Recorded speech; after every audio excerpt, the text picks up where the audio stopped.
Kung maganda pala ang ballpen mo, mas maganda ang may-ari nito. Teka muna, nanliligaw ka ba?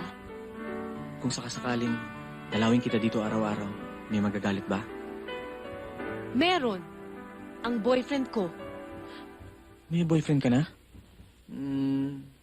Okay lang. Di naman ako siloso eh. Pero si Jake, siloso.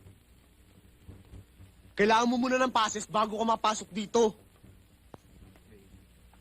Teka nga muna. Sino ba na ito? Kapatid ko nga pala, si Brian. Magkapatid kayo? Tol! Tol! Kamusta na? Ang cute-cute mo. Bango-bango. Cute na kapatid mo.